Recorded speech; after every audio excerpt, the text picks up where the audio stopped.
Oke, sudah tertampil nggih Bapak Ibu semuanya? Sampun Bu. Oke, Assalamualaikum warahmatullahi wabarakatuh. Selamat pagi menjelang siang untuk Bapak Kepala P3M Pak Ganjar, kemudian ada Pak Kepala Desa Pak Sumarno dan Bapak Ibu dosen-dosen yang berkenan untuk meluangkan waktunya untuk hadir di webinar ini. Ya. Materi ini saya susun secara singkat karena Bu Linda menghubungi saya Senin sore. Mudah-mudahan materi yang singkat ini masih tetap bisa bermanfaat bagi Bapak Ibu semuanya. Nggak bisa pindah.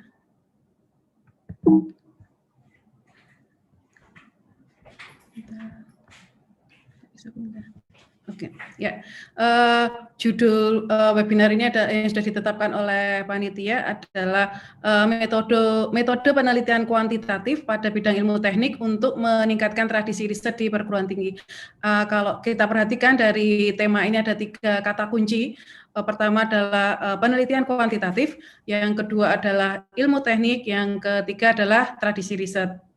Nah, penelitian-penelitian pada bidang ilmu teknik tentu saja tidak bisa terlepas dari aspek-aspek yang sifatnya adalah kuantitatif. Semua rangkaian proses penelitian di setiap tahapannya harus bisa diukur ya. Ada nilai-nilai yang divalidasi, ada capaian-capaian yang terukur. Nah, kemudian di setiap perguruan tinggi tentu saja selalu mendorong sivitasnya untuk bisa meningkatkan penelitiannya baik dari sisi jumlah maupun dari sisi kualitas. Tadi paparan dari Bapak Kepala P3M sudah luar biasa ya. Program kerjanya untuk bisa mendorong setiap aktor utama di perguruan tinggi, bukan hanya dosennya tetapi ternyata juga ngerangkul mahasiswanya. Nah, harapannya nanti semakin banyak penelitiannya, semakin berkualitas hasilnya, kemudian juga luaran atau dampaknya juga dapat terindeks di lembaga-lembaga pengindeks.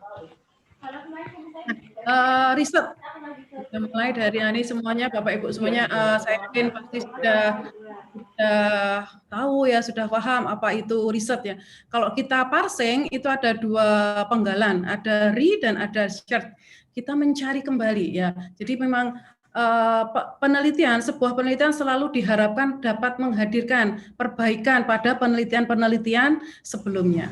Nah, yang dikejar dalam penelitian itu apa? Yang dikejar adalah kontribusi. Jadi tujuan utamanya adalah menghadirkan kontribusi. Kontribusi apa? Kontribusi bagi pengetahuan. Sehingga bisa dikatakan bahwa penelitian ini adalah tulang punggungnya pengetahuan. Pengetahuan tidak akan pernah bisa berkembang kalau penelitiannya berhenti. Jadi penelitian harus terus-menerus dan penelitian akan menjadi tradisi di perguruan tinggi yang besar. Harapannya memang penelitian-penelitian itu banyak dihasilkan dari perguruan tinggi. Nah, kata kunci dari penelitian itu satu, masalah. Jadi yang namanya penelitian itu jantungnya adalah permasalahan. Jadi terkadang dosen-dosen gitu ya, mahasiswa itu kok nggak segera meneliti ya, karena masalahnya belum ketemu. Nah, jadi kunci utama dari penelitian adalah adanya permasalahan. Yang berikutnya apa? Yang berikutnya adalah bahwa prosesnya itu adalah selalu diulang-ulang, sistematis, dan goalnya adalah untuk menemukan atau merevisi metode, teori, aplikasi, dan lain sebagainya. Jadi nanti muaranya adalah untuk kontribusi pengembangan pengetahuan. Ya, kemudian mengapa penelitian ini penting? Nah, besar harapan semua peserta di sini, semua dosen menganggap bahwa penelitian itu penting. Ya, jadi itu kunci utamanya, harus merasa penelitian itu penting. Walaupun kalau ditanya pentingnya ada di mana, bisa jadi satu dosen dengan dosen yang lain berbeda-beda ya. Jadi kalau kita tuliskan di mesin pencari why research is important gitu ya, itu dalam waktu singkat ada 3.470.000.000 jawaban mengapa penelitian itu penting. Nah, kalau menurut ada surat edaran, kalau di Politeknik itu diploma ya, Kalau di S1 tuh sejak tahun 2012 ada edaran dari Dirjen Dikti bahwa untuk lulus S1, S2 maupun S3 itu mahasiswanya wajib untuk menulis makalah publikasi ilmiah hasil dari tugas akhirnya ya, entah skripsi, entah tesis maupun disertasi. Nah, kalau di Politeknik walaupun tidak diwajibkan, tetapi kalau misalkan disarankan mahasiswa bisa mempublikasikan juga dengan tentu saja dengan bimbingan dosen-dosennya, itu menjadi suatu nilai lebih bagi mereka. Jadi memang mahasiswa biasanya menulis laporan tugas akhirnya tebal-tebal gitu ya. Tetapi ketika diminta untuk nulis versi ringkasnya deh, submit jadi artikel, itu terkadang kesulitan. Jadi kalau disuruh memaparkan yang panjang lebar bisa, tetapi kalau meringkas, nah itu tentu saja perlu untuk bimbingan dari mentornya, dari dosennya. Ya. Nah ini bagi dosen mengapa penting? Karena dosen wajib publikasi.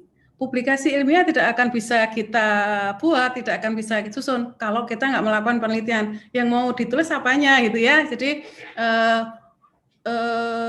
di beberapa waktu yang lalu, belum lama, ada surat edaran bahwa setiap dosen diminta untuk pemutakhiran data profil author Sinta ya. Jadi kita diminta untuk ngisi data kita di Publan ID maupun di Garuda ID. Gunanya untuk apa? Gunanya untuk persiapan peluncuran Sinta versi 3. Nah, harapannya apa ya, pemerintah meminta kita untuk pemutakhiran data profil author supaya mendorong semakin banyak jumlah publikasi ilmiah yang dihasilkan oleh dosen-dosen di Indonesia. Nah, ini tantangan tersendiri bagi perguruan tinggi. Ini tantangan sendiri, ini PR ini untuk Pak Kepala P3M untuk semakin ini. Fasilitasnya luar biasa loh Pak. Jadi kalau sudah dikasih pelatihan, sudah dikasih dibantu subsidi submit, sudah dikasih insentif, sudah dikasih bantuan menerbitkan buku, sudah disediakan nih kemitraannya, sudah diberi stimulus, tetapi kok masih itu aja yang berkarya. Ini berarti yang kepenghatian dosennya ya. Luar biasa sudah perjuangan Pak Kepala P3M. Nah, setiap dosen juga diwajibkan sesuai dengan jenjang akademiknya, sesuai dengan jenjang pendidikannya. Jadi asisten ahli itu wajib publikasi di mana, disarankan di mana, dan lain sebagainya. Memang terkadang kita menganggap itu penting karena kita dikondisikan, kita dipaksa, karena kita terikat oleh aturan. Nah, harapannya pertama nggak apa-apa terpaksa. Yang berikutnya jadi kebiasaan, syukur-syukur jadi hobi. Jadi kalau hobi itu udah senang, nggak usah dikejar-kejar, nggak usah disuruh-suruh, nggak usah diiming-imingin, kita akan jadi tradisi sendiri gitu ya. Yang berikutnya ya, banyak orang mengatakan penelitian itu penting, yang serius adalah mengembangkan pengetahuan. Ada juga yang mengatakan bahwa penelitian itu penting untuk apa? Untuk nutrisi bagi otak. Nah, saya yakin Bapak Ibu di sini harapannya menganggap penelitian itu penting ya. Pentingnya apa? Bapak Ibu punya motivasi sendiri-sendiri ya. Jadi Bapak Kofi Annan mengatakan bahwa pengetahuan ini adalah kekuatan. Ya, jadi pengetahuan itu adalah kekuatan, tapi pengetahuan tidak akan pernah berkembang kalau penelitian tidak pernah dilakukan secara terus-menerus. Nah, sehingga penelitian adalah tulang punggungnya pengetahuan. Nah, ini tugas bagi kita yang bergerak di bidang pendidikan untuk bisa menggerakkan, untuk bisa mentradisikan riset di kampus kita. Ya, pengetahuan adalah kekuatan, tetapi pengetahuan saja tidak cukup. Pengetahuan yang dibagikan, pengetahuan yang di-share itu akan mempunyai kekuatan yang berlipat ganda. Ya, jadi bagi teman-teman dosen yang penggiat open source pasti tidak asing dengan Mas Richard Stallman ini ya. Beliau mengatakan bahwa sharing pengetahuan itu adalah bentuk persahabatan yang mendasar, yang fundamental. Jadi kenapa? Karena ini adalah cara kita berbagi sesuatu tanpa kita kehilangan sesuatu tersebut. Bahkan sesuatu tersebut jangankan hilang, berkurang aja tidak. Ya, jadi mari kita biasakan untuk sharing pengetahuan. Ya, jadi pengetahuan itu adalah kekuatan, tetapi kalau pengetahuan itu dibagikan maka dia akan mempunyai dampak yang berlipat ganda. Ya. Oke, jadi yang berikutnya tadi yang terkait dengan bahwa setiap mahasiswa diwajibkan untuk publikasi makalah. Nah, besar harapan kalau di Politeknik karena diploma mungkin tidak diwajibkan tetapi disarankan. Nah, tentu saja ada apresiasi tersendiri untuk bagi mahasiswa yang bisa bisa dibimbing untuk bisa menulis publikasi. Ya, tentu saja disesuaikan dengan level kontribusi kalau ada tugas akhir, ada skripsi, ada tesis, ada disertasi. Nah, kalau diploma kan ada, kalau saya lihat di sini ada diploma 2, diploma 3, dan diploma 4. Nah, itu tentu saja level kontribusinya berbeda-beda. Nah, oke, yang berikutnya penelitian yang baik. Penelitian yang baik itu yang seperti apa? Tahu yang kita lakukan sudah baik atau belum ya, gitu ya. Oke, setiap dosen, setiap peneliti pasti mengharapkan apa yang dia lakukan, penelitian yang dia lakukan akan menghasilkan luaran atau dampak yang baik. Nah, potensi untuk bisa menghasilkan luaran atau dampak itu bisa tercapai jika penelitian dilakukan dengan baik. Jika penelitian direncanakan dengan baik. Nah, tadi saya sampaikan bahwa jantungnya penelitian adalah permasalahan. Ya, jadi bangunan kokoh suatu penelitian itu dimulai dari fondasi permasalahan. Fondasi permasalahannya kuat atau enggak? Permasalahannya mengada-ada, dibuat-buat, diada-adakan, atau memang beneran ada permasalahan. Peneliti sebelumnya sudah menghasilkan solusi apa ya? Solusi-solusi itu masih bisa diperbaiki atau tidak? Ya, mungkin nggak kita menghadirkan suatu solusi yang baru dan lain sebagainya ya. Nah, ini juga kalau kita mencari bagaimana penelitian yang baik itu Bapak Ibu bisa mendapatkan dengan sangat banyak di sana, banyak dikatakan seperti apa penelitian yang baik. Ya, penelitian yang baik adalah penelitian yang menghasilkan kontribusi. Nah, Bapak Ibu, kita mulai dari mahasiswa. Nah, supaya apa? Supaya penelitian mahasiswa tidak hanya itu saja. Itu saja itu bisa kelihatan dari judulnya. Judul TA-nya itu apakah hanya diganti-ganti objek tempatnya saja? Jadi, apakah judulnya mirip, hanya beda objek tempat penelitiannya saja? Nah, harapannya mulai untuk tidak sekedar itu. Mulai dilatih gitu ya, walaupun tidak dituntut ya, karena kalau diploma vokasi itu kan lebih ke keahlian ya. Tetapi kalau kita jadi ada beberapa mahasiswa yang potensial, mahasiswa yang potensial itu memang diajarin neliti yang benar. Neliti yang benar gimana? Diusahakan ada kontribusinya, walaupun sekecil mungkin. Jadi seminor tapi nggak apa-apa, yang penting ada kebaruan. Nah, itu nanti akan jadi bekal bagi dia ketika dia akan lanjut ke S1, ke S2 dan lain sebagainya. Nah, itu sedekah ilmu bagi kita ya. Nah, jadi penelitian yang baik adalah penelitian yang bisa memberikan kontribusi ya. Jadi selalu kita ditanya ya, permasalahannya apa sih? Bagaimana Anda akan memberikan kontribusi terhadap penelitian ini dan lain sebagainya. Jadi yang pertama adalah permasalahan, yang kedua adalah kontribusi. Yang dikejar adalah selalu kontribusinya. Ya. Nah, kontribusi pada apa? Kontribusi pada metodenya. Jadi masalahnya sudah diteliti oleh peneliti lain. Peneliti lain sudah melakukan penelitian tersebut, hanya saja metodenya kita beda.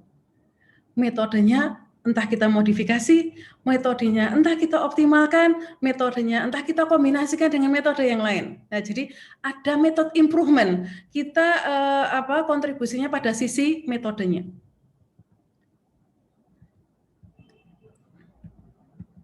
Nah, yang berikutnya selain kontribusinya pada metode, kontribusinya pada masalahnya. Nah, kalau kita mencermati publikasi-publikasi dari peneliti-peneliti sebelumnya, pasti dia ada temuan-temuan masalah yang bisa jadi masalah itu belum dia garap. Ya, nah itu bisa kita tindak lanjuti sebagai penelitian yang akan kita lakukan. Jadi kita bisa kontribusi di metodenya atau kita kontribusi pada masalahnya. Atau kita kombinasi, kita kontribusinya pada metodenya dan pada masalahnya. Ya, penelitian yang berkualitas yang seperti apa toh? Nah, penelitian yang berkualitas harus didasarkan dari penelitian orang lain.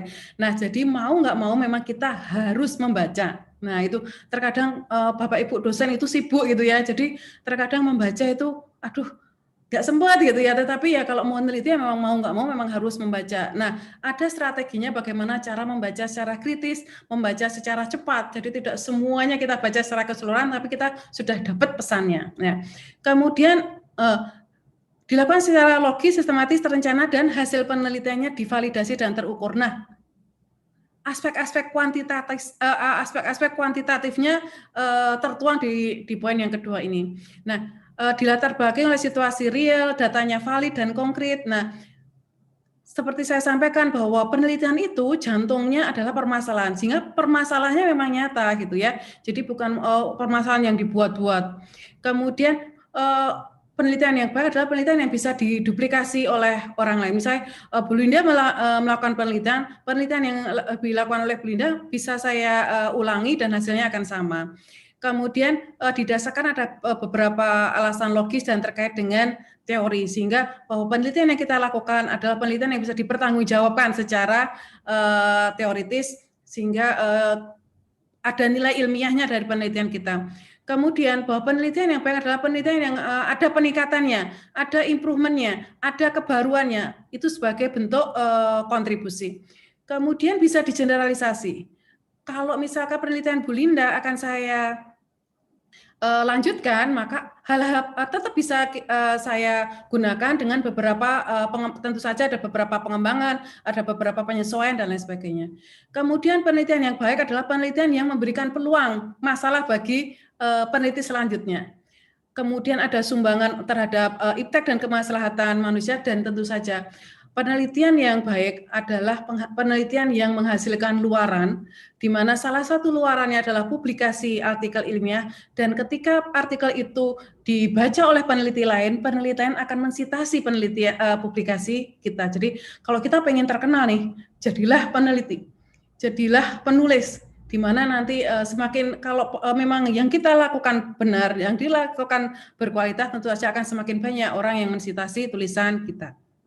Nah, sekarang bagaimana cara mencari ide-ide penelitian tadi yang seperti disampaikan oleh Pak siapa ya, Pak Dodi ya, yang membacakan doa, nanti dapat ide-ide. Nah, kalau kita silaturahmi seperti ini sebenarnya apa yang kita harapkan, kita mendapatkan inspirasi gitu ya. Salah satunya adalah inspirasi ide. Nah, perjalanan panjang suatu penelitian dimulai dari langkah awal. Langkah awalnya apa? Menetapkan topik, menetapkan area penelitian, apa yang akan kita topik apa yang akan kita ambil dalam penelitian ini ya. Nah, sekarang gimana ya milih topik gitu ya. Nah, secara umum milih topik itu dibantu menggunakan 5W1H. Tapi tentu saja kita membreakdown pertanyaan-pertanyaan menggunakan 5W1H ini, kita dituntut kemampuan literasi yang baik. Di samping kita mempunyai kemampuan literasi yang baik, kita juga dituntut untuk rajin melakukan brainstorming dengan mentor-mentor yang memang dia berkompeten terhadap topik yang akan Bapak Ibu angkat. Nah, kita butuh pengetahuan apakah identifikasi permasalahan yang kita lakukan itu bisa diangkat jadi penelitian, ya. Jadi masalahnya bisa masalah dari masa lalu. Apakah masalah dari masa lalu sudah selesai, solusinya semuanya ketemu, atau masih bisa diangkat untuk penelitian sekarang? Nah, masalah yang sekarang, apakah itu akan berumur panjang hingga masa depan itu masih akan jadi masalah? Atau masalah yang akan terjadi di masa mendatang sudah kita bisa prediksi dari sekarang misalkan. Nah, itu tentu saja kita butuh pengetahuan untuk bisa menetapkan apakah itu bisa jadi permasalahan. Tetapi ketika kita menggali-gali permasalahan, kita jangan sampai terjebak yang gali terus. Nanti menelitinya kapan gitu ya. Oke. Nah, tujuan dasar dari penelitian seperti yang sudah saya sampaikan di awal tadi adalah menghadirkan penyelesaian suatu masalah. Entah solusi baru, entah peningkatan dari solusi yang sebelumnya. Jadi alasan kita meneliti adalah karena adanya permasalahan ya. Jadi permasalahan itu adalah jantung utamanya suatu penelitian. Tidak seperti Pegadaian ya. Kalau Pegadaian itu kan slogannya mengatasi masalah tanpa masalah. Nah, kalau kita justru nyari-nyari masalah. Nah, jadi dari penelitian sebelumnya masih ada masalah atau tidak dan lain sebagainya. Oke. Nah, ketika kita mencari ide-ide penelitian, kita juga loh bisa bermula dari passion. Kita sukanya apa gitu ya? Kita punya hobi apa? Kita punya minat apa? Karena kalau kita bisa mengangkat masalah-masalah yang ada di sekitar passion kita, pasti penelitian itu akan dilakukan dengan sangat menyenangkan. Kita selalu akan menikmati prosesnya. Kenapa? Karena itu passion kita. Nah, demikian juga kita bisa mulai dari gini, yang kita tahu apa ya? Yang kita suka apa? Nah, dari yang kita tahu dan yang kita suka, itu yang menarik apanya ya? Nah, itu bisa dijadikan sebagai salah satu cara kita menemukan ide-ide penelitian. Kita juga bisa brainstorming, rajin berdiskusi, gemar membaca gitu ya, kemudian sering sharing dan lain sebagainya, itu jadi salah satu cara untuk kita bisa menemukan ide. Nah, tentu saja kita juga bisa mendapatkan inspirasi-inspirasi dari kehidupan kita sehari-hari. Kehidupan kita sehari-hari kalau kita cermat, kalau kita bisa melihat, kita bisa merasakan, ya, kita bisa mendengar, itu sangat banyak yang bisa kita garap dari kehidupan kita sehari-hari. Ya, biasakan untuk mencoret-coret ya. Jadi kemanapun kita berada gitu ya, kalau bisa ada alat tulis gitu ya, entah di gadgetnya Bapak Ibu, entah memang kita bawa kertas, kita bawa pena dan lain sebagainya. Untuk apa? Untuk mencoret-coret ide yang kita temukan. Jadi ide itu kan kadang dicari nggak ketemu-ketemu, tapi kadang kita baru diam tiba-tiba terlintas ide di benak kita. Nah, sebelum ide itu menguap, tulislah gitu ya. Jadi kita jangan mungkin kalau saya ya, saya sudah seusia mendekati 50 itu ingatannya sudah tidak begitu bagus dibandingkan Bapak Ibu yang bisa mengingat banyak hal gitu ya. Oleh karena itu saya sekarang mulai sering untuk apapun saya tulis gitu ya. Apapun yang terlintas di benak saya tulis. Nah, Bapak Ibu juga bisa membiasakan ke mahasiswa-mahasiswanya untuk mengamati, mulai dari kalau dulu sebelum pandemi ya, mulai dari keluar dari kos, perjalanan menuju kampus itu ketemu apa aja, kejadian apa saja, permasalahan apa saja. Kemudian kita sebagai orang di bidang teknik itu bisa mensolusi dengan cara yang seperti apa ya? Nah, misalkan seperti itu. Nah, karena sekarang eranya IoT, maka ada unsur-unsur IoT di sana. Karena sekarang era kecerdasan buatan, maka ada muatan kecerdasan buatan di sana. Sekarang eranya big data, maka ada unsur big data di sana. Sekarang eranya computer vision, maka ada unsur computer vision di sana. Nah, coretan-coretan ini sebenarnya untuk menyegarkan ide-ide penelitian. Ya, jadi utamanya ya untuk tugas akhir itu masalahnya enggak itu aja gitu ya. Jadi mahasiswa bisa tercerahkan, oh ternyata di luar topik-topik yang sudah ada masih banyak loh, masih banyak ide-ide yang lebih menarik gitu ya, ide-ide yang lebih seksi gitu ya untuk diangkat sebagai penelitian. Nah, kita di bidang teknik ya, kita di bidang engineering. Nah, ketika kita menelusuri ide-ide penelitian, kita terbiasa menggunakan STEM gitu ya, Science, Teknologi, Engineering, dan Matematik. Nah, kalau kita bisa menambahkan unsur arts, kalau kita bisa menambahkan unsur seni, kalau kita bisa menambahkan unsur sosial, maka ide-ide yang kita peroleh itu bisa lebih luas. Kita bisa memperhatikan sisi-sisi kemanusiaan dalam setiap penelitian kita. Jadi penelitian itu bisa juga jadi jadi bumerang kalau kita tidak memperhatikan sisi-sisi kemanusiaan. Nah, yang berikutnya kita ketika tadi 5W1H, ketika kita menelusuri pertanyaan-pertanyaan penelitian, karena ketika kita menyusun pertanyaan-pertanyaan penelitian, dari pertanyaan-pertanyaan penelitian itu kita akan teridentifikasi. Kita bedanya apa ya dengan penelitian sebelumnya? Karena harus ada bedanya. Jangan kita hanya menduplikasi saja, jangan hanya menfollow saja, jangan hanya mengulangi saja, tetapi ada hal-hal yang membedakan penelitian kita dengan penelitian setopik sebelumnya. Dan kita dituntut jujur ketika menelusuri itu. Ya, jadi ada slogan jujur, berani jujur hebat. Ya, jadi kita harus jujur. Orang lain sudah meneliti sampai mana? Orang lain hasilnya seperti apa? Apa bedanya dengan saya ya? Jadi kita selalu membuat introspeksi pada diri kita sendiri. Apa kebaruan dari penelitian saya? Kemudian apa bedanya dengan penelitian sebelumnya? Bagaimana penelitian saya akan bermanfaat? Bagaimana saya akan memberikan kontribusi terhadap penelitian saya ya? Jadi harus dituntut kejujuran dalam penelusuran. Ya, yang berikutnya yang tadi ya, liberal arts, tambahan unsur A pada STEM, jadi ada STEAM. Jadi ini adalah ilmu yang dianggap mendasar untuk dipelajari oleh setiap orang, untuk dipelajari oleh setiap peneliti yang tujuannya untuk mengembangkan kemampuan berpikir kritis. Nah, apa saja liberal art? Kalau di luar sana liberal art itu menjadi salah satu muatan kurikulum dalam perkuliahan. Jadi ilmu budaya dasar yang mengedepankan sisi-sisi kemanusiaan, kemudian ilmu sosial, salah satunya adalah komunikasi. Nah, kalau orang eksak, orang teknik itu biasanya to the point gitu ya. Ketika memaparkan ide-idenya itu akan sangat terbantukan ketika kita bisa mempelajari ilmu sosial karena di sana ada ilmu komunikasi. Bagaimana menyampaikan pendapat dengan baik, bagaimana bisa menyampaikan pendapat secara komprehensif dan lain sebagainya. Yang ketiga adalah ilmu alam dasar seperti fisika, biologi dan lain sebagainya. Ya, inspirasi yang lain adalah nonton film, Bapak Ibu. Nah, selama pandemi ini tentu semakin banyak orang yang akses YouTube, semakin banyak orang akses Netflix. Nah, hobi saya nonton film, Bapak Ibu, tapi dari setiap film yang saya tonton, saya harus dapat inspirasi. Saya harus dapat sesuatu ide yang akan saya bawa jadi penelitian, ya, entah penelitian sederhana, penelitian yang mendalam dan lain sebagainya. Nah, ini ada beberapa video, beberapa film yang itu sangat-sangat menginspirasi. Ya,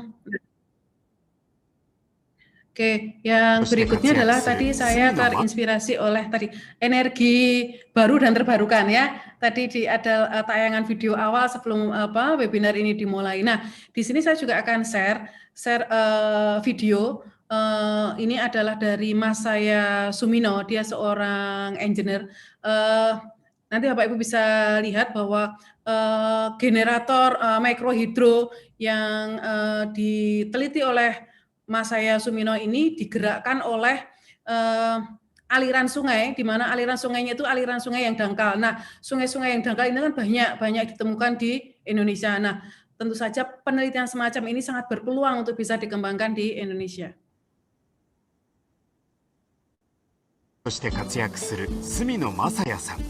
世界が注目する画期的な水力発電装置を開発しました。住野さんが作ったのが超小型の水力発電装置です。装置のサイズは長さおよそ1メートル、幅28センチ。水車の羽は螺旋状の形です。いつも流れてる水はエネルギーの塊なので、このエネルギーを使わないともったいないなということは日頃から思っていました。余すことなく自然エネルギーを使おうというコンセプトで水路に設置し、夜間の街灯に使います。また農作物を守るための電気柵にも用いられます。住野さんはこの日小学校を訪れました。未来を担う子どもたちにも体験してほしいと考えているのです。Hebatnya lagi, energi baru dan terbarukan ini mulai juga diajarkan di sekolah-sekolah dasar. Nah, tadi saya tertarik dengan Desa Inovasi Politeknik Negeri Cilacap. Nah, besar harapannya energi baru dan terbarukan ini juga bisa di-share ke anak-anak usia sekolah dasar di Desa Inovasi di Desa Widara Payung ya. Oke, yang berikutnya adalah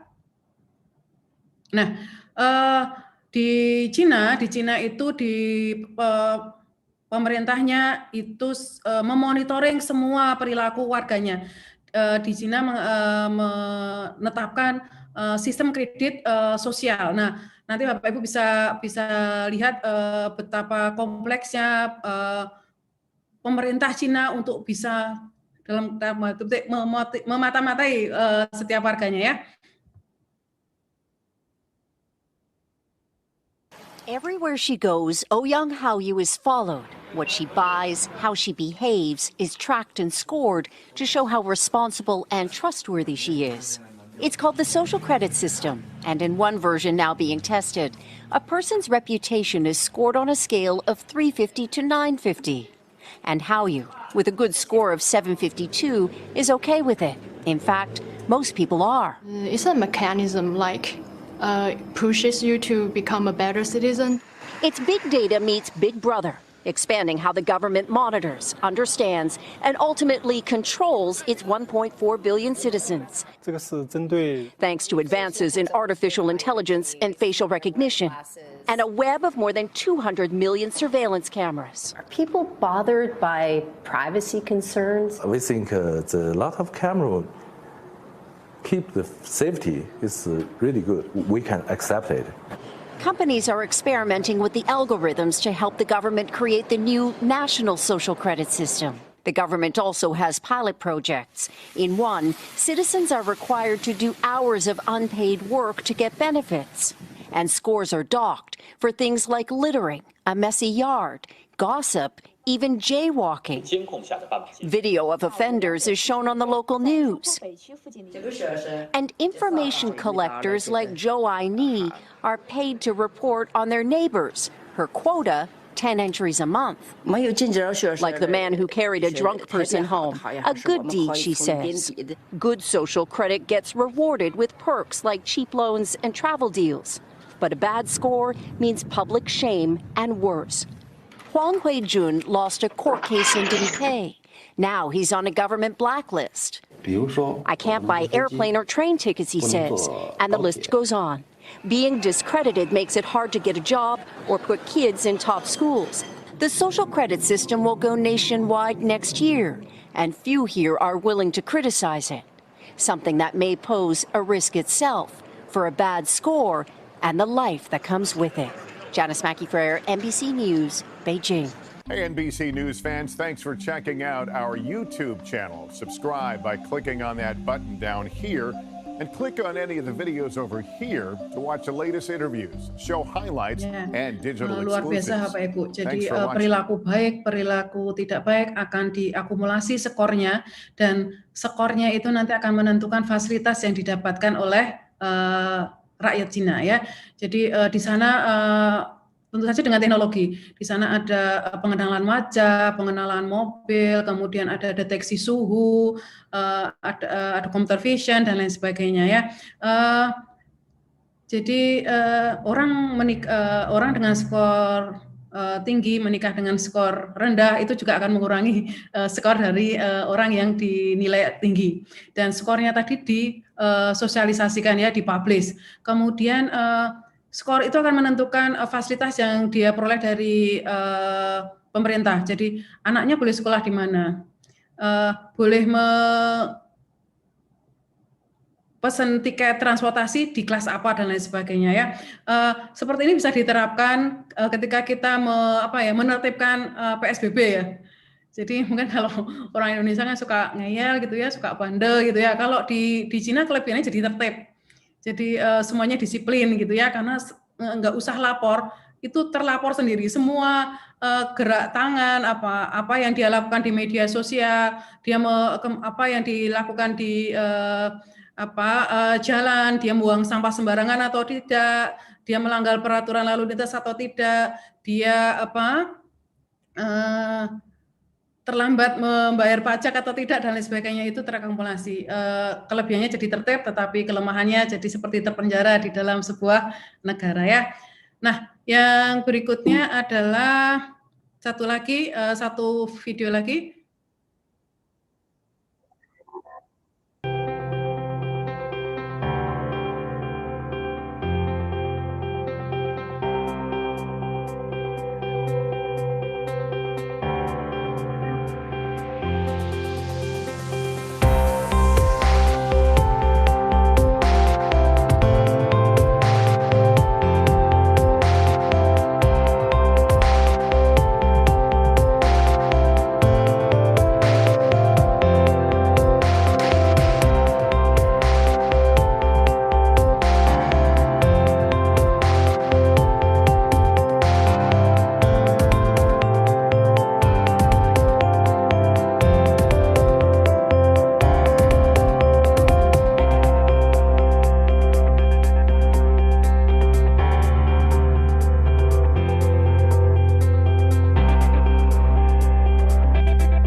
luar biasa, mulai dari bangun tidur sampai tidur lagi, di kehidupan yang ditayangkan dalam video ini selalu bersinggungan dengan teknologi. Semuanya bisa didukung, disupport oleh teknologi. Nah, besar harapannya dari video tadi teman-teman dari teknik elektro, teknik listrik, teknik mesin, teknik informatika, tadi kan juga ada terkait dengan mobil, itu bisa terinspirasi untuk mendapatkan ide-ide penelitian.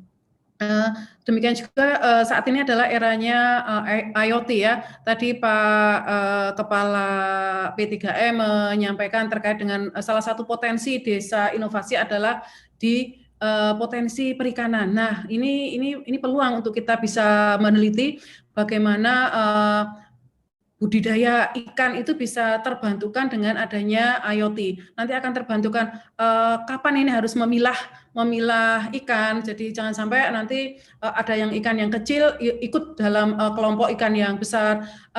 Dimonitoring, ini ada enggak ikan yang sakit, dimonitoring kapan harus diberi makan, berapa banyak makanan yang harus diberikan dengan luas lahan sekian, dengan volume air sekian, dengan cacah ikan sekian, misalkan kapan harus dikasih nutrisi, kapan harus dikasih vitamin, dan lain sebagainya.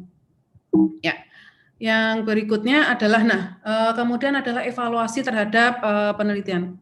Nah, tadi saya sampaikan bahwa ide-ide penelitian bisa didapatkan dari mana saja ya.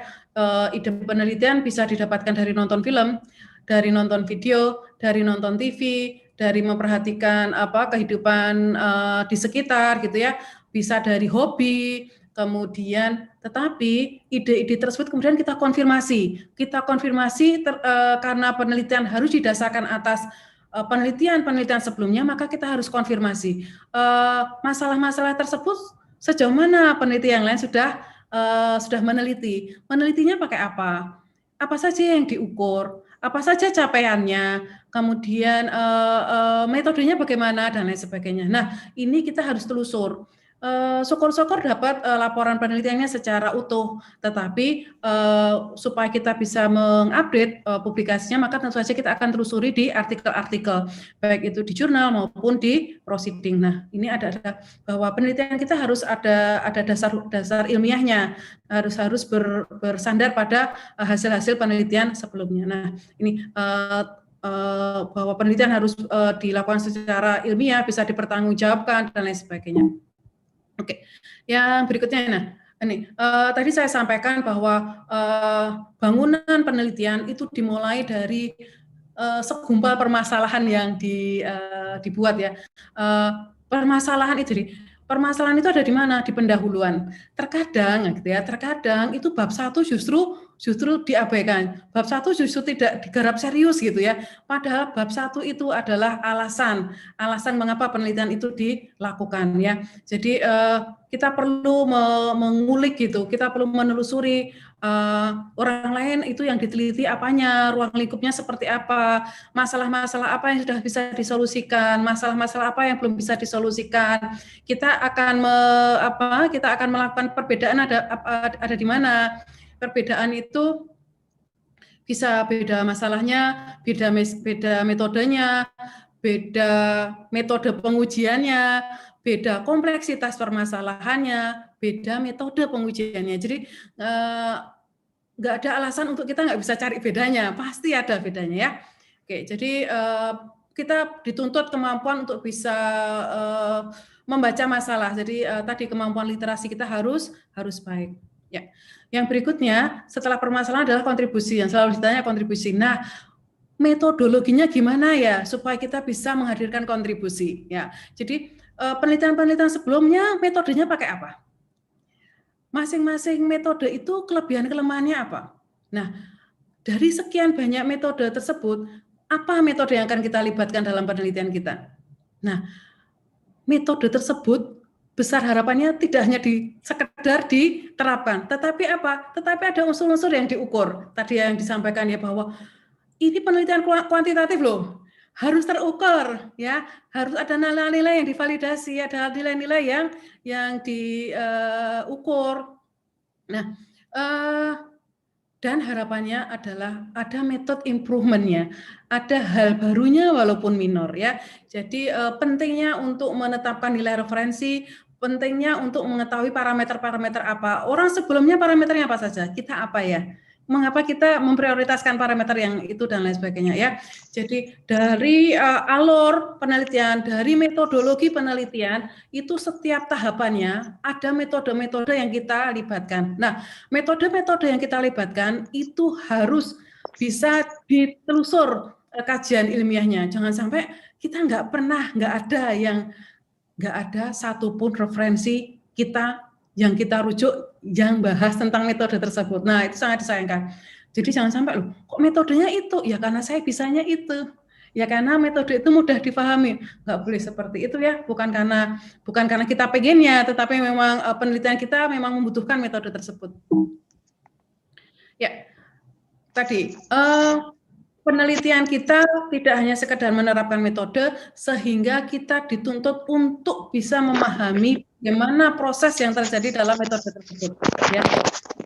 Akan bermanfaat pada sesi pembahasan. Mengapa hasil akurasinya sekian ya? Di langkah yang mana ya? Di bagian yang mana yang dari metode tersebut yang memberikan kontribusi nilai sekian? Sehingga apa? Bapak Ibu, kita menggunakan metode itu gratis ya. Kita tidak dipungut biaya loh pakai metodenya. Metode itu sudah ditemukan oleh peneliti-peneliti sebelumnya loh. Terus sumbangsih kita apa gitu ya. Nah, sumbangsih kita bisa memberikan saran-saran untuk perbaikan dari metode yang kita pakai dalam penelitian kita. Nah, jadi pentingnya kita bisa memahami dengan ilmu. Ya, ini adalah contoh-contoh penelitian Bapak Ibu. Saya yakin di Politeknik Negeri Cilacap itu sudah terpasang kamera CCTV di setiap kelasnya. Nah, harapannya maka presensi mahasiswa itu tidak hanya lewat tertulis, tidak hanya lewat aplikasi, tidak hanya lewat barcode, tidak hanya lewat kartu yang digesek gitu ya, tetapi manfaatkan kamera-kamera CCTV itu untuk mengenali mahasiswa-mahasiswa yang ada di kelas misalkan. Jadi nggak usah nitip presensi sama temennya, dari wajahnya sudah teridentifikasi. Nah, tantangannya adalah bagaimana menetapkan penciri, karena mungkin bisa jadi ada di suatu kelas ada anak kembar. Jadi nggak tahu kalau di Politeknik di Cilacap ada nggak satu kelas itu ada yang kembar. Saya pernah menjumpai satu kelas itu ada 2 pasang yang kembar. Jadi ada 4 orang yang wajahnya sangat mirip. Nah, itu bagaimana cara pengenalannya. Nah, kemudian yang berikutnya kalau pemanfaatan CCTV di ruang publik. Nah, kalau di Cina tadi karena semuanya terintegrasi sistemnya, ada jutaan, ada ratusan juta CCTV yang terpasang di ruang publik sehingga sangat mudah loh mencari orang hilang ya. Ya, jadi ini juga bisa dikembangkan. Sekarang era kita masih pandemi sehingga kita harus online seperti ini. Nah, misalkan penelitiannya dikembangkan untuk mengidentifikasi berapa orang yang sudah pakai masker, berapa yang belum dan lain sebagainya. Nah, kemudian ada digital steganografi, kemudian ada ini. Di sini saya tayangkan hasil rekam detak jantung. Kita sering ya saya sering tes di radiologi. Nah, kita sebagai orang teknik bisa nggak membuat penelitian yang bisa menerjemahkan hasil yang dikeluarkan oleh peralatan radiologi ya. Kemudian ini juga ada identifikasi tomat mana, buah mana yang sudah busuk, mana yang akan busuk 1 minggu lagi dan lain sebagainya. Nah, ini juga bisa dimanfaatkan untuk ikan yang sehat yang dari satu kolam berapa ikan yang sehat, berapa ikan yang harus dipindahkan ke kolam lain dan lain sebagainya. Ya, yang berikutnya adalah ini smart home system. Nah, kalau smart home system itu ini gandeng orang elektronika, gandeng orang informatika, gandeng orang arsitek. Nah, jadi kalau umumnya itu gedung dibuat dulu ya. Kemudian nanti baru ditetapkan AC-nya ada di mana gitu. Jadi instalasi listriknya itu kelihatan nggak rapi gitu. Nah, tapi kalau sudah sudah direncanakan sejak awal, itu tentu saja hasilnya akan lebih baik. Jadi bagaimana untuk terkait dengan hemat energi, kalau orangnya nggak ada ya nanti lampunya mati atau lampunya redup dan lain sebagainya. Nah ini peluang-peluang penelitian. Nah penelitian-penelitian yang saya sampaikan itu penelitian-penelitian yang tidak bisa mandiri, tetapi penelitian-penelitian yang harus berkolaborasi. Ya, saat ini nggak mungkin kita akan sendirian ya, kita selalu akan menggandeng bidang ilmu yang lain. Nah besar harapannya di Politeknik Negeri Cilacap ini juga sudah menerapkan seperti itu. Jadi tadi disampaikan ada 18 proposal penelitian. Nah, 18 proposal penelitian ini dosen yang terlibat berapa? Prodi yang terlibat berapa? Jangan sampai kok tadi ada prodi yang favorit ya, karena dianggarkan paling banyak. Nah, paling banyak itu apa? Karena dosennya yang banyak di situ, ataukah penyumbang terbanyak penelitian ada dari prodi tersebut. Nah, yang berikutnya, ini ada CCTV yang di ruang publik tadi di lampu merah itu bisa dimanfaatkan untuk memonitoring berapa panjang kepadatan lalu lintas di ruas jalan tersebut, umumnya di perempatan jalan ya. Jadi di pagi hari berapa panjangnya, di siang hari berapa, di sore hari berapa, di malam hari berapa, masing-masing paling banyak itu kendaraannya jenis apa, motorkah, mobilkah, kemudian trukkah, dan lain sebagainya. Nah, ini gunanya untuk apa? Gunanya untuk mengatur durasi, misalkan durasi waktu lampu hijaunya misalkan, dan lain sebagainya. Nah, kemudian juga ada kantong-kantong parkir. Jadi tidak setiap gedung itu mempunyai ruangan tersendiri untuk parkir. Terkadang parkir itu ada di jalan raya. Nah, ini juga bisa digunakan untuk pengelolaan lahan parkir.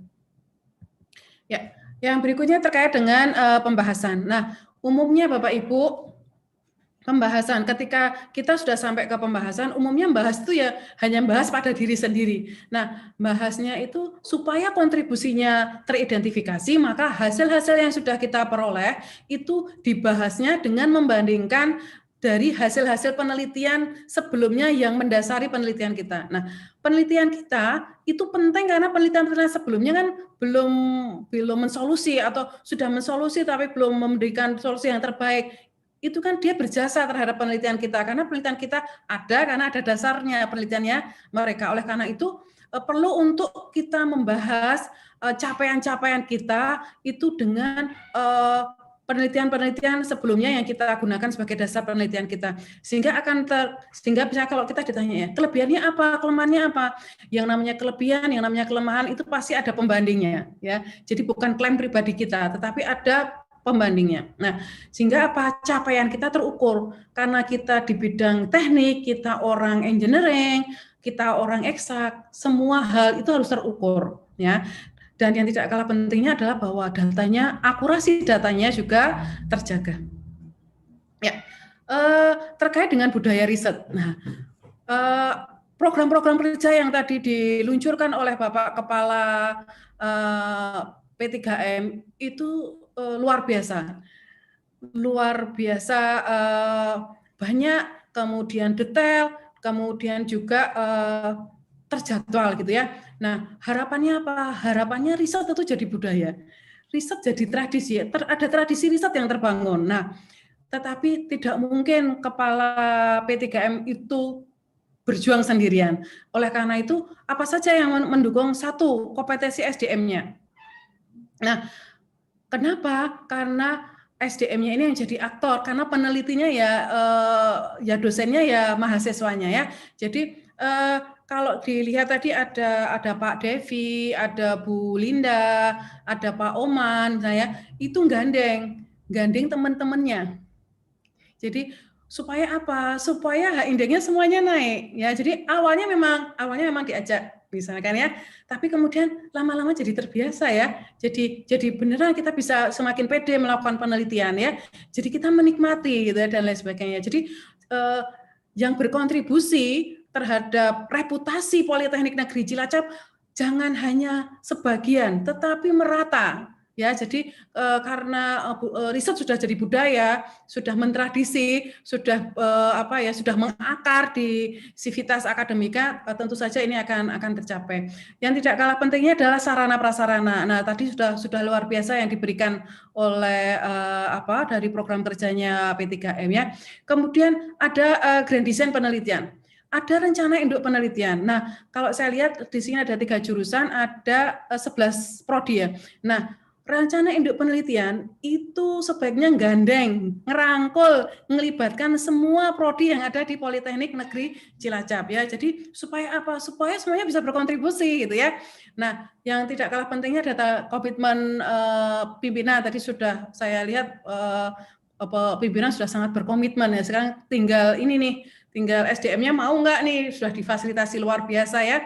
Kemudian atmosfer penelitian, sehingga kalau semuanya sudah bisa digerakkan, semuanya sudah bisa dilibatkan dalam penelitian, maka atmosfer penelitiannya akan terbangun. Dan kemitraan tidak kalah pentingnya ya. Tadi siapa pemberi dananya? Oh, ternyata dana baik internal maupun eksternal. Demikian juga ternyata ada kemitraan ya. Jadi ada semacam laboratorium nyata gitu ya, yaitu desa inovasi ini luar biasa. Yang sudah diberikan itu luar biasa. Tinggal sekarang SDM-nya gimana nih? Mau nggak nih didorong untuk maju ya?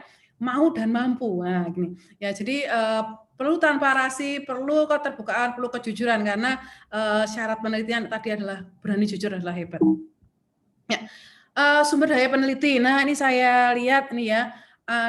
Ini saya ambil dari Sinta, saya ambil dari web Politeknik Negeri Cilacap. Nah, ini ada 3 jurusan, ada 7 program studi, ada sekian ribu mahasiswa, ada 73 dosen, ada 7 lektor, ada berapa ya? 31 asisten ahli. Nah, berarti masih ada 35 dosen yang belum bergabung ya. Nah, mungkin 35 dosen yang belum bergabung ini adalah dosen-dosen muda. Nah, ini dosen muda itu sebenarnya modalnya luar biasa ini ya, semangatnya untuk bisa digerakkan untuk meneliti, untuk ngajuin javung, untuk sekolah lagi bahkan. Nah, ini. Nah, kemampuan peneliti itu ditentukan dari kualifikasi akademik. Nah, harapannya kalau jenjang pendidikannya sudah tinggi, ya penelitiannya banyak, ya. Jadi bisa gandeng, bisa ngajarin juga ke dosen-dosen yang belum meneliti atau belum banyak meneliti, ya. Kemudian luaran penelitian. Nah, semakin banyak menghasilkan luaran penelitian, tentu saja talenta menelitinya itu jauh lebih bagus. Nah, harapan saya tadi yang masing-masing dosen gandeng gitu ya, dan gandengnya sebaiknya lintas prodi sehingga semuanya akan maju bersama-sama. Ya. Nah, rencana Indo penelitian. Nah, ini Politeknik Negeri Cilacap itu unggul di bidang apa? Nomor 1 di bidang apa? Nah, itu ditetapkan ya. Kemudian, nah unggul di bidang apa itu kemudian diterjemahkan ke 3 jurusan. Dari itu kemudian diterjemahkan ke 11 program studi ya. Kemudian jangan hanya menfollow gitu ya, jangan hanya mengikuti dari kampus-kampus yang dianggap sudah hebat gitu ya.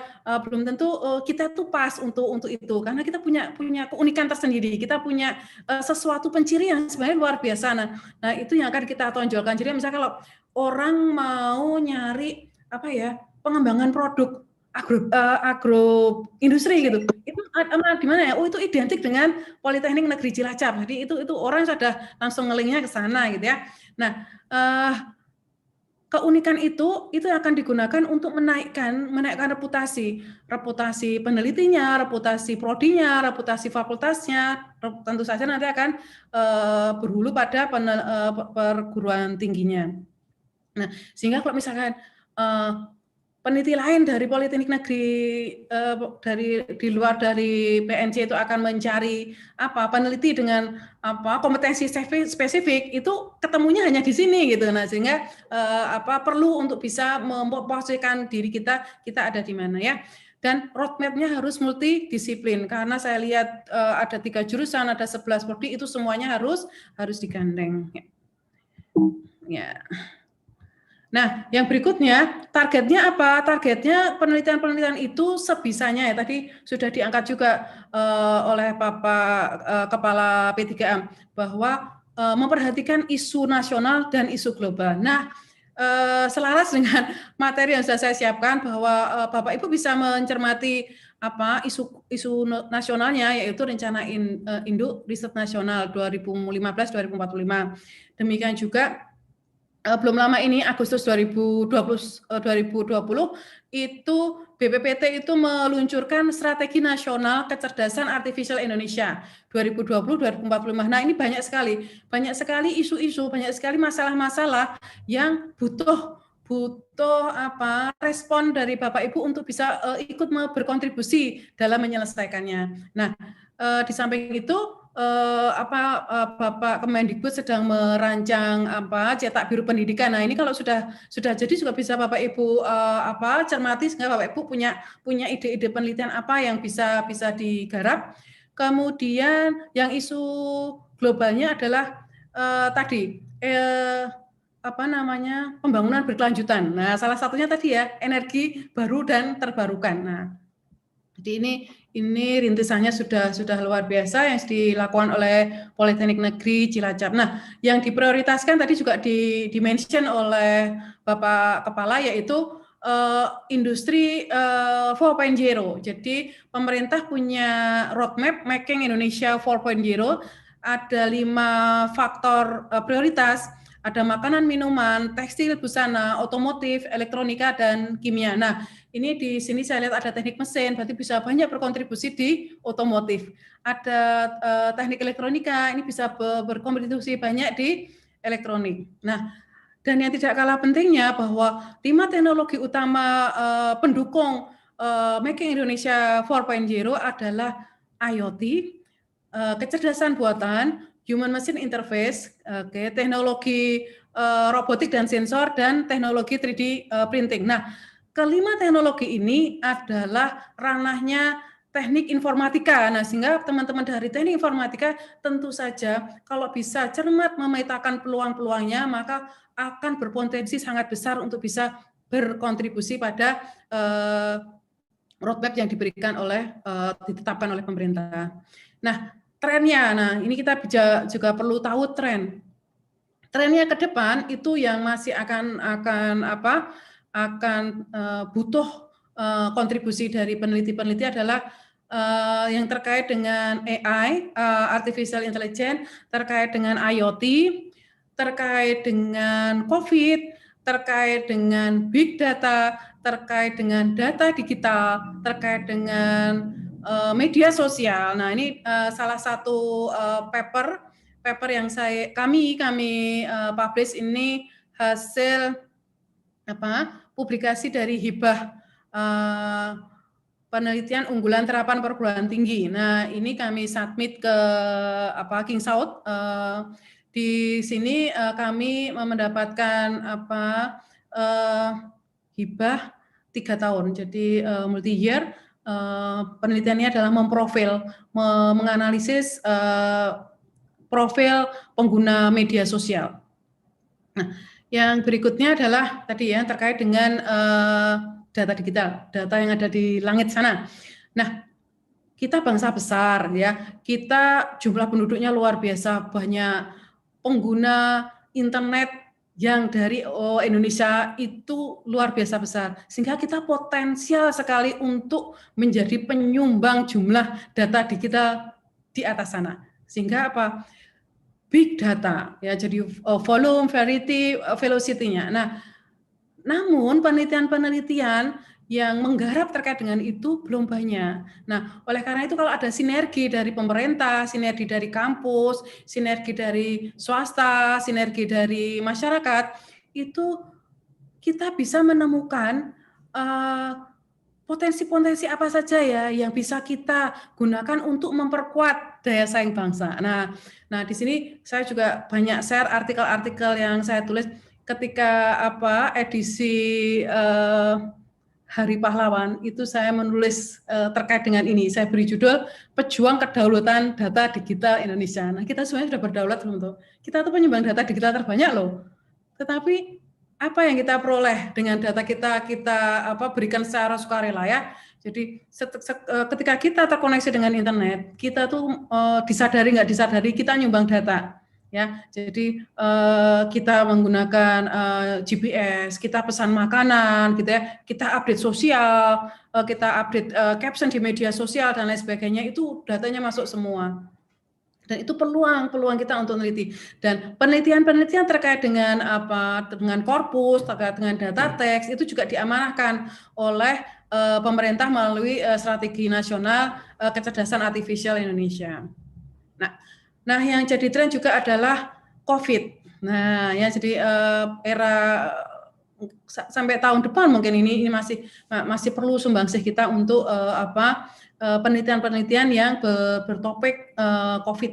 Ya, ini ada beberapa contoh penelitian COVID dari mahasiswa S2 di Universitas Amikom Yogyakarta yang didanai oleh pemerintah dan mendapatkan penghargaan, bahkan Usman itu sekarang sedang proses untuk paten dan ini mewakili Indonesia untuk berlaga di ajang internasional.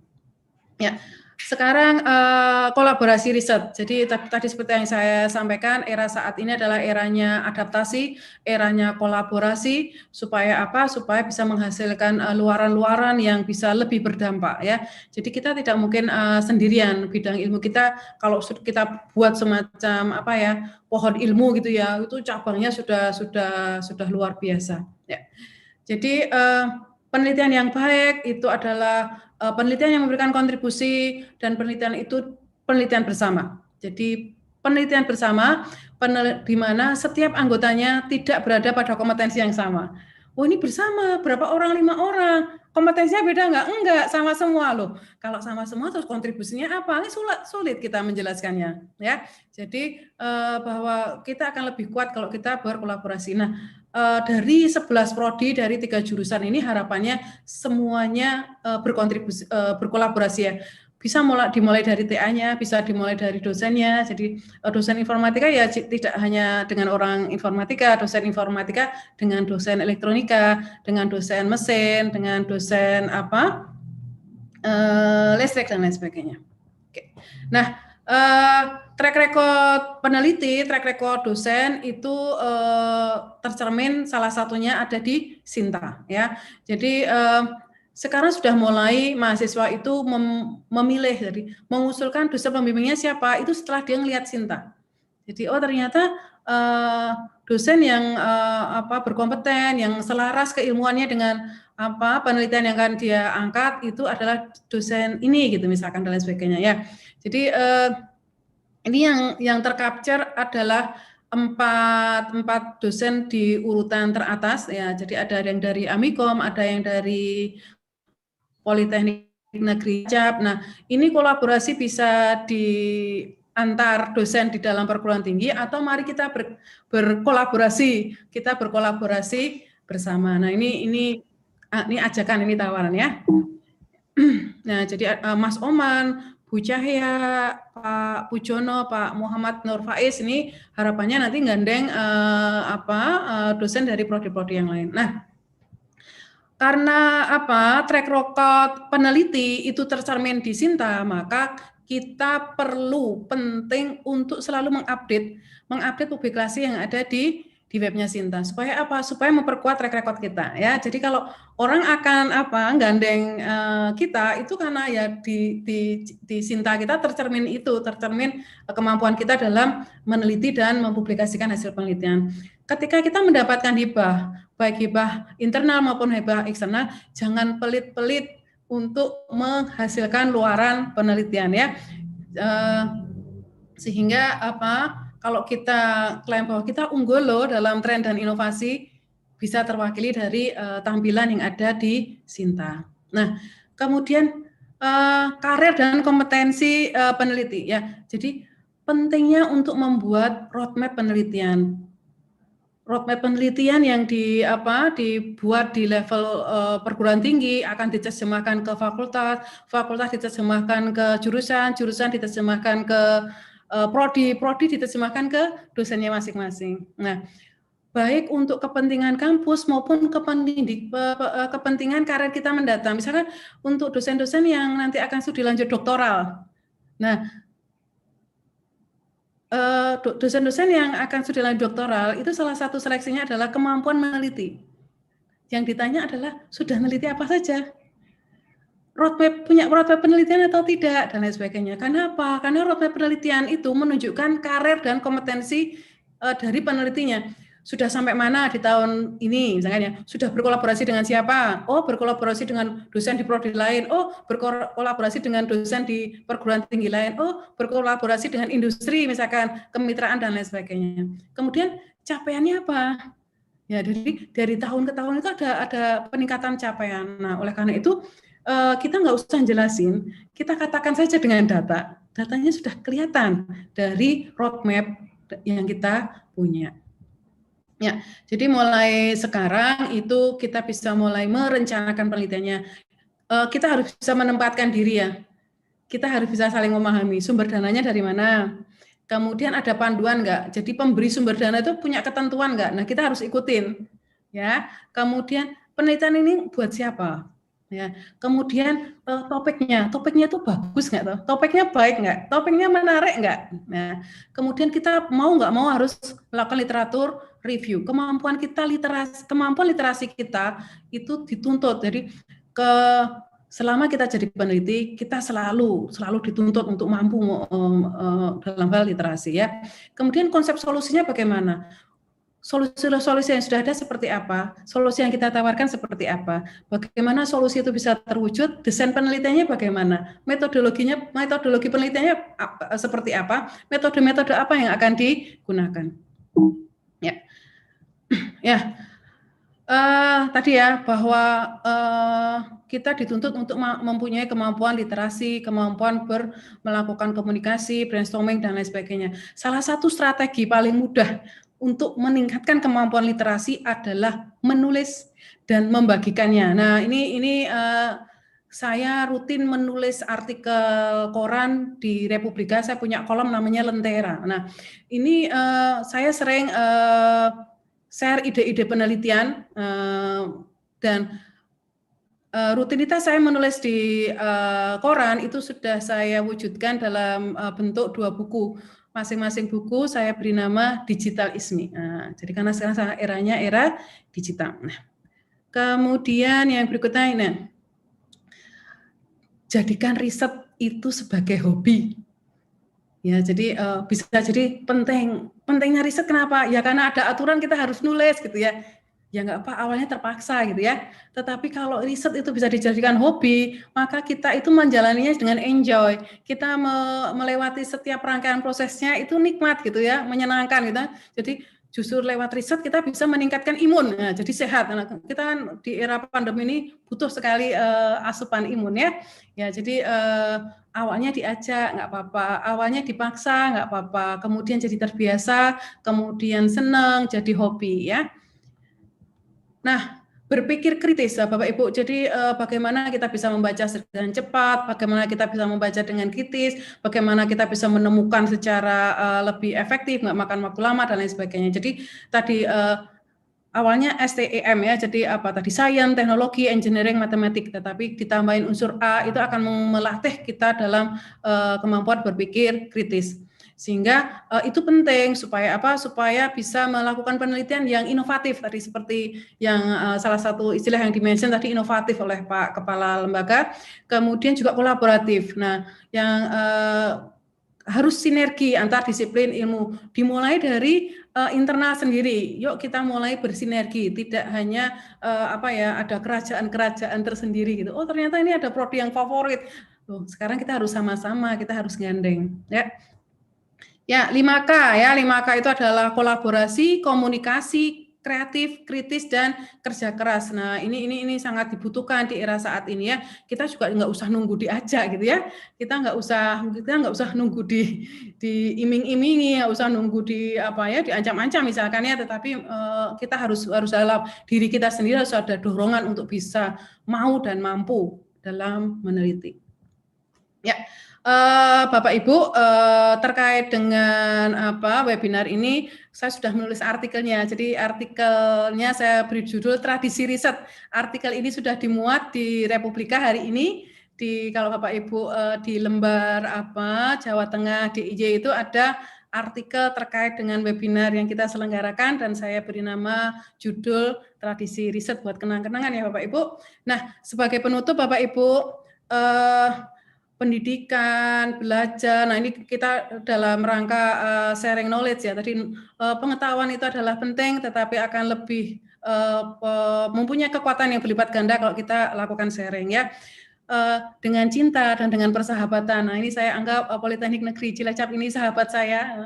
Ada anak saya di sini, Bu Linda, dulu mahasiswa saya. Nah, dengan edukasi, dengan knowledge, dengan cinta kasih dan persahabatan, maka akan tumbuhlah kebijaksanaan. Nah, demikian Bapak Ibu yang bisa saya sampaikan. Mudah-mudahan yang sedikit ini bermanfaat. Assalamualaikum warahmatullahi wabarakatuh. Waalaikumsalam warahmatullahi wabarakatuh.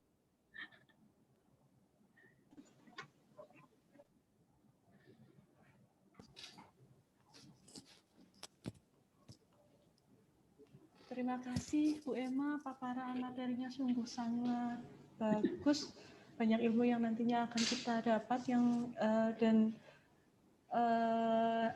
acara pada pagi hari ini ternyata sudah terpublikasi nih Bu di Republika.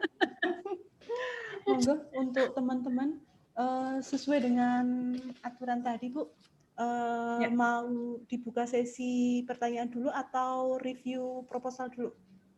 Oh, nggih, bisa di review nggih. Nggih. Mungkin ada dari review bisa mancing-mancing pertanyaan. Nah, mungkin Bu Linda bisa membantu saya untuk share proposalnya yang tadi? Oh, boleh. Nggih, siap. Nggih. Sebentar. Share proposal.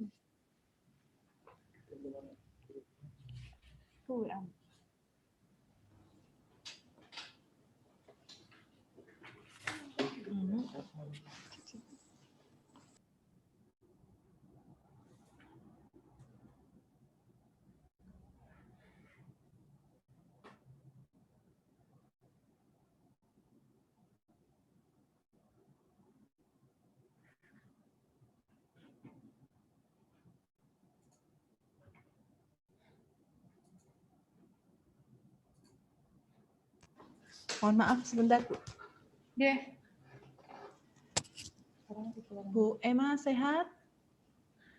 Alhamdulillah. Semakin cantik, Bu. Oh. Sampai sekarang mukanya sama. Berarti awet tua. Yo.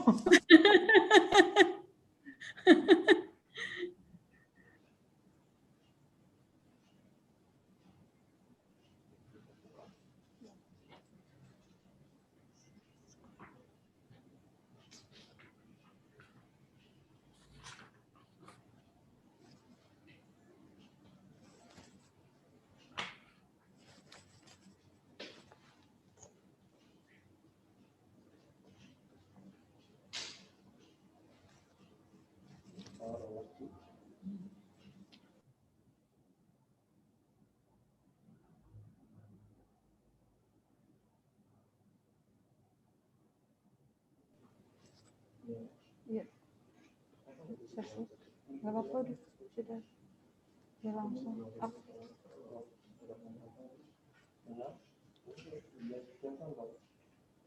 Monggo, Bu.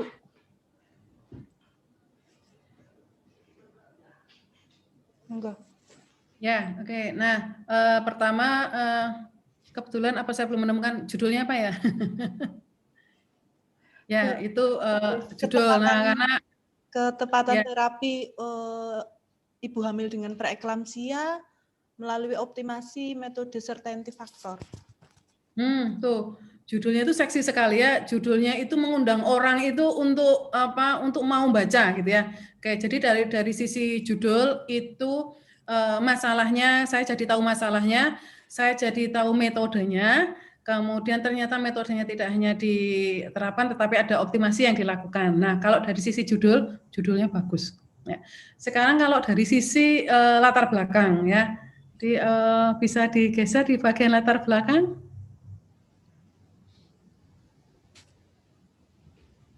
Oke, kalau di latar belakang ya ini tadi saya membaca sebelum paparan.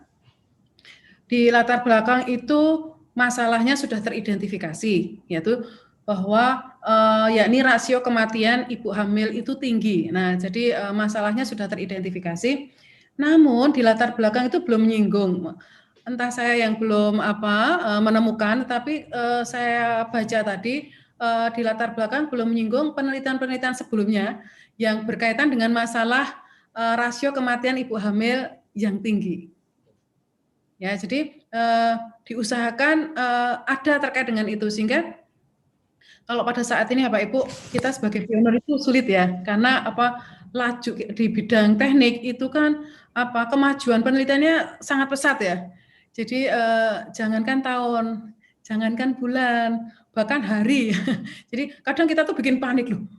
Yang sedang kita teliti ternyata sudah diteliti oleh orang dan hasilnya lebih bagus misalkan. Nah, kita harus jujur terkait itu. Nah, yang di latar belakang catatan dari saya bahwa masalahnya sudah teridentifikasi, tetapi yang perlu untuk lebih dipaparkan lagi adalah menyinggung penelitian-penelitian yang penelitian-penelitian sebelumnya yang berkaitan dengan masalah ini belum terangkat. Mengapa perlu mengangkat? Karena itu nanti kita akan jadi tahu posisi penelitian kita ada di mana dibandingkan mereka itu ya.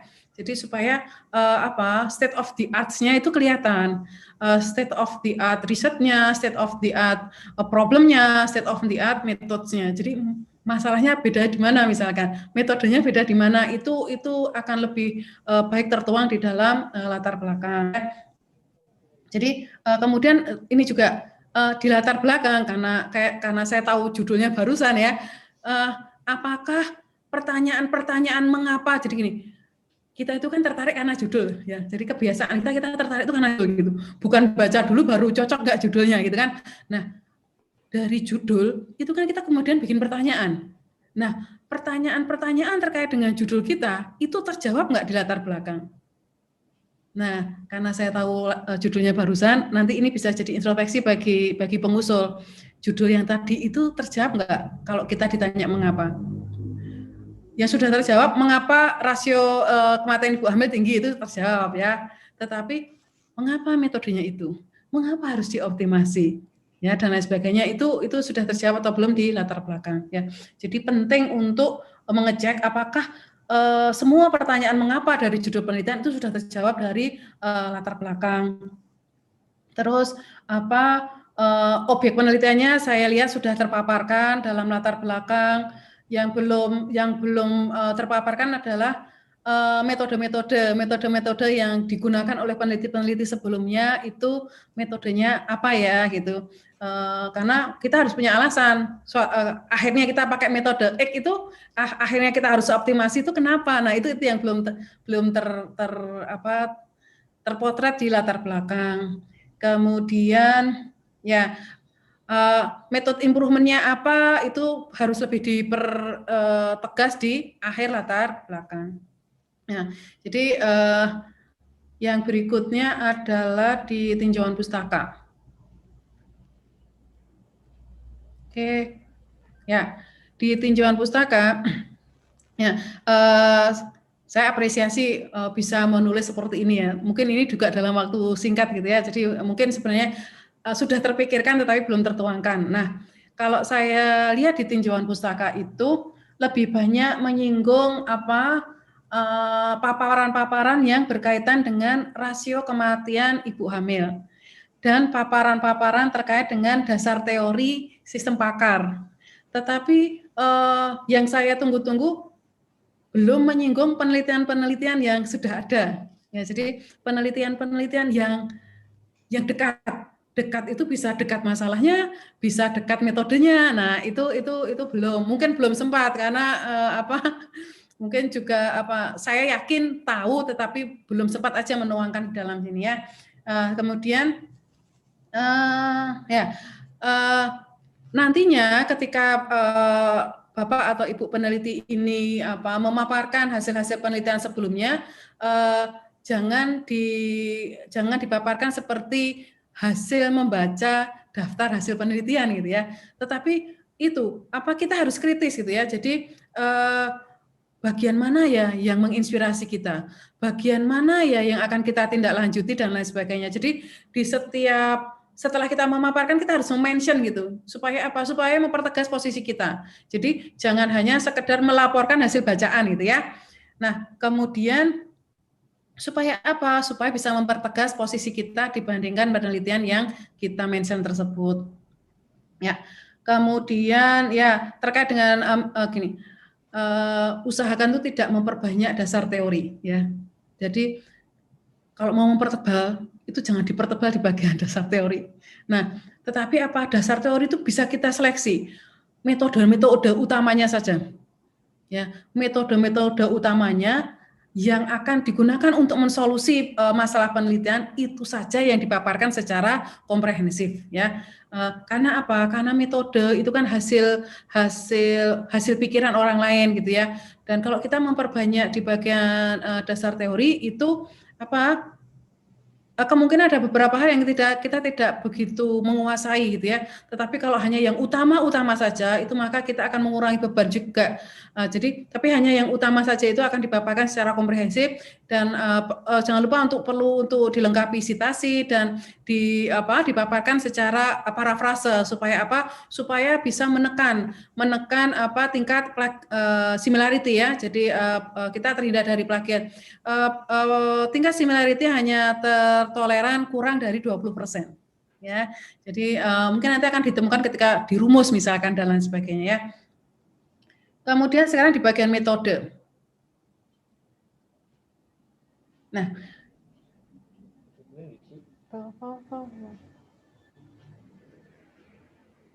oke, di bagian metode ya. Ini sudah bagus, ada kerangka nelitinya gitu ya. Namun menurut saya ini masih bisa dieksplorasi lagi karena Karena masih terlihat umum gitu. Seharusnya gitu ya, sebaiknya Bapak Ibu peneliti ini memfokuskan pada tujuannya. Bagaimana tujuan penelitian agar tercapai ya? Metodologinya harus bagaimana ya? Nah, karena tujuannya sudah jelas. Tujuannya itu adalah memberikan ketepatan terapi pada ibu hamil. Nah, bagaimana supaya bisa memberikan ketepatan terapi pada ibu hamil? Itu alur nelitinya gimana? Karena kalau saya lihat alur neliti ini alur bangun sistem pakarnya. Ya kan? Nah, Bapak Ibu, bedakan antara pekerjaan dan penelitian. Kalau pekerjaan itu buat, jadi, sudah. Ya kan? Kalau penelitian kan ada yang diukur. Ya, tadi ada metodenya. Nah, metodenya itu tepat atau enggak ya? Metodenya itu berkontribusi berapa besar ya terhadap ketepatan terapi pada ibu hamil. Ya, jadi ini sudah bagus, tujuannya itu sudah jelas loh. Jadi sulit loh menetapkan tujuan. Nah, peneliti ini sudah bisa menetapkan tujuan adalah memberikan ketepatan terapi pada ibu hamil. Nah, jadi harapannya dari alur itu kelihatan metode pengumpulan datanya bagaimana, metode analisis datanya bagaimana, alurnya lebih diperdetail bagaimana. Jadi alurnya harus spesifik arahnya adalah mencapai ketepatan terapi pada ibu hamil. Ya, jadi bukan bangun sistem pakarnya, karena kalau bangun sistem pakarnya kan orang sudah banyak ya. Nah, jadi bagaimana menvalidasinya? Nah, itu yang ditunggu-tunggu. Bagaimana menvalidasinya itu nggak kelihatan di alur, ya belum kelihatan di alur. Jadi bagaimana menvalidasinya? Bagaimana atau cara ngukurnya? Nah, itu yang ditunggu-tunggu. Kenapa? Kita teknik, kita kuantitatif, semuanya harus terukur. Nah, gitu ya. Nah, sehingga bukan bagaimana sistem pakar itu dikembangkan. Sehingga kebaruan yang tidak dijadikan kontribusi pada penelitian ini tercapai karena karena metodologi penelitiannya itu sangat rinci, sangat detail, sangat spesifik. Nah, gitu ya. Jadi alur penelitian yang baik adalah alur penelitian yang ya. Jadi saya bikin alur, saya yang buat, Bu Linda yang melaksanakan. Bu Linda tanpa banyak bertanya dengan saya, Bu Linda bisa mengikuti alur saya dan bisa menyelesaikan penelitian sesuai dengan alur yang sudah saya tetapkan. Itu adalah alur penelitian yang baik. Nah, sehingga kita dibiasakan ya, kita buat. Kalau kita yang buat, kita sendiri yang mereview, itu konflik kepentingan. Tapi kalau kita yang buat, orang lain suruh nilai, wah itu banyak sekali kekurangannya, pasti akan kelihatan. Ya, sama seperti saya sekarang ini ya, saya diminta menilai, wah pasti ketemu banyak. Tetapi kalau saya disuruh buat sendiri, saya nilai sendiri, nah itu pasti nggak bakalan ketemu ya. Oke. Nah, yang kemudian terkait dengan jadwal.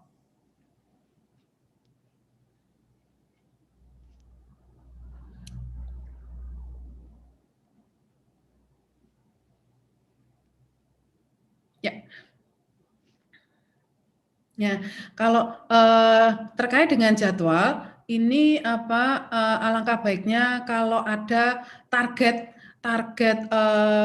capaian, target output apa, capaian apa yang ditargetkan dari setiap kegiatan, dan tahapan ini seharusnya sinkron sama alur. Ya, jadi kalau alurnya lebih diperdetail, alurnya lebih dalam rangka mencapai tujuan, maka seharusnya nama kegiatan di dalam jadwal itu selaras, relevan, sinkron sama yang dimunculkan di dalam alur. Jadi kita ketika mereview gampang kok, lihat aja alurnya seperti apa, jadwalnya sinkron enggak gitu ya. Jadi siapa yang bikin alur, siapa yang bikin jadwal ini ya, nah gitu. Nah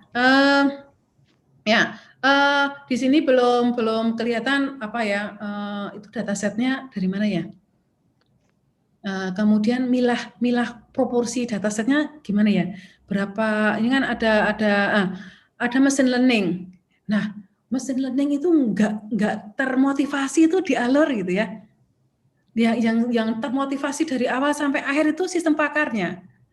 Nah, tetapi tiba-tiba di nama kegiatan muncul machine learning. Nah, sehingga perlu untuk ada benang merah antara bagian pertama sampai bagian akhir. Jadi jangan sampai ada suatu istilahnya itu bukan istilah yang sederhana, karena istilah ini bisa jadi topik penelitian tersendiri, tapi itu dimunculkan di akhir kan eman-eman. Jadi jangan sampai seperti ngambil dari mana plok gitu. Ya, oke. Kalau dari daftar pustaka cukup banyak referensi yang digunakan. Jadi peneliti ini memang bukan peneliti pemula. Jadi memang sangat menyadari kekuatan dari dukungan